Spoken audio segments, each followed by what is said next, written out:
My name's Deputy Inspector General of Police, Dr. Shehu, PSC. To talk about PRAWA, Prisoners Rehabilitation and Welfare Action, we have a very, very good rapport, good understanding, and good synergy between the police and PRAWA for many years. It is an institution that concerns primarily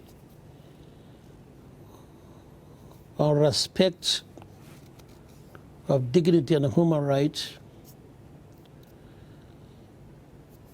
which the police are supposed to be part of it. And also capacity building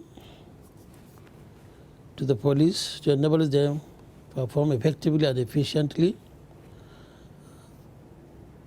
in conjunction with the fundamental respect to the fundamental human rights as enshrined into the Nigerian constitutions of 1999. It's very, very beneficial, and at the same time in building capacity and enabling the police officers to perform credibly when they go out to discharge their duties. The police is an organization that deals with all kinds of human beings. When they come across a police officer, they deserve to be respected by police in ensuring not only their security and safety, but also in respecting their dignity and human rights. So in a nutshell, the training and retraining we are getting from the PRAWA is to enable us have police that will function and discharge their duties in a most standard and acceptable manner by members of the public. At this juncture, I want to say kudos. Welcome to the Nigeria Police Force online training.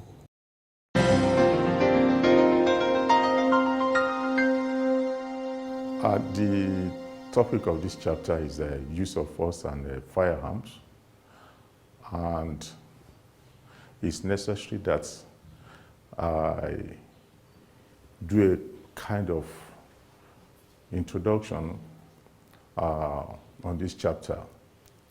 I want us to know that under this course we are examining issues around the use of force and firearms by law enforcement agents. The need to exercise control in the use of force while discharging police duties, the application of the plan principles as the fundamental principles regulating the use of force and firearms. We're also going to be discussing the procedure for the use of force, firearms, and other law enforcement equipment that are in charge to the police. The conduct of anti-crime patrols and all other things about suppressing riots that are beyond the control of conventional police units are some of the things we are also going to be discussing here. In order to be able to fulfill their responsibilities of maintaining law and safety, as well as public order and prevention and detection of crime, law enforcement officers are granted a number of powers, including the power to use force and firearms. It should be noted that this power is often referred to as the state's monopoly of force. That is, insofar as law enforcement officials are given the power to use force or firearms, this power is granted to them for the purpose of performing their statutory duties to enforce law, to prevent crime, to detect crime, and also to apprehend suspected offenders. The powers therefore comes with a lot of obligations and responsibilities, in particular with regard to the human rights that may be affected by the use of these powers, and which the state and its agents are obliged to respect and protect. In the end, the legitimacy of public trust in the law enforcement authority and the state as a whole are at risk when force and firearms are not used in accordance with the laid out procedures and the universal principles.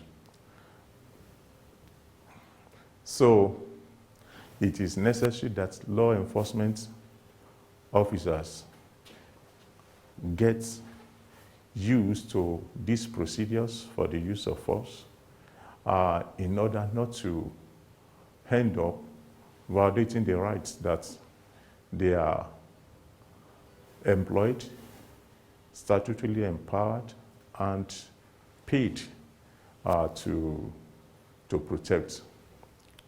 I need to let us know that in the daily duties of the law enforcement officers, they face a wide variety of situations which sometimes require instantaneous decisions with difficult judgments to be made about the appropriate response to the situation, often in very highly stressful and even dangerous circumstances. In such situations, they need to be guided, instructed, and supported by a legal and operational framework that enables them to make the best possible decision in such situation. The creation of such a framework is ultimately the responsibility of the government and the command leadership of the law enforcement agencies. They must therefore ensure effective, lawful, and human rights compliant policing. Moreover, it is an essential element of the state's obligation to guarantee the right to life and to physical integrity of every person. So this framework should be perceived by law enforcement agents as a source of support and not as a burden in the difficult situation that law enforcement officials face in their daily routine, in providing a firm legal ground on which to operate, the operational instructions and guidance helping to make appropriate decisions, and ensuring that adequate equipment and training are made available to law enforcement officers to put this instruction into practice.